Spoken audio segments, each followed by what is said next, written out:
Have you had a baby and are you wondering whether or not you should invest in a postpartum binder or an abdominal support?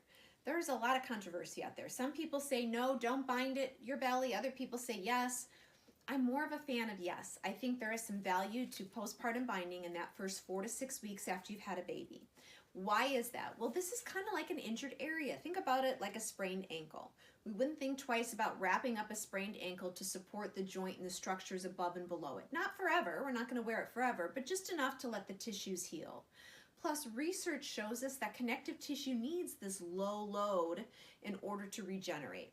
So I think wearing a binder in that first couple of weeks postpartum can be really helpful.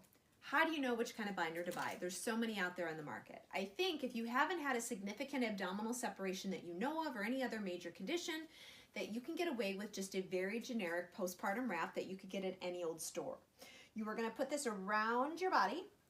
You are going to hug your belly button like halfway in towards your spine. Not all the way, don't suck in, but just hug your belly about halfway back. And you're going to bind yourself in this position. And I think it's sometimes more comfortable to wear something underneath the binder, like a nursing tank, although some people are fine with it right on their skin. So see what works for you. You are wearing this 24/7, so taking it off really only to shower for the first 4 to 6 weeks, or at least as close to that as possible.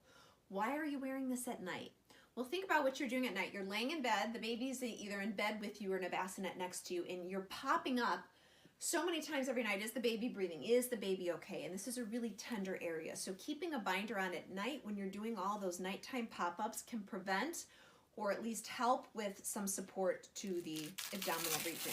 Now, if you've had a significant separation, what we would call a diastasis rectus abdominis, where there's a big space between your rectus abdominis muscles, I think you might benefit more from a binder that has arms.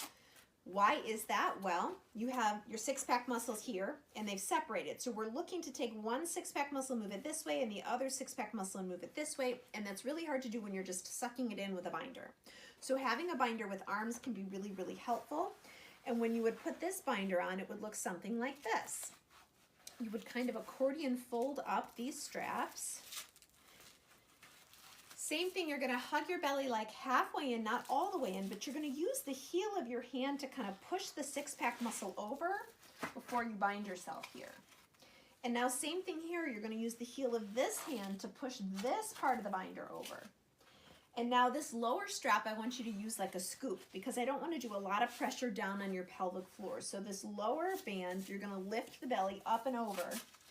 This binder is a little bit more cumbersome, but like I said, it's better at kind of pulling the two muscles together.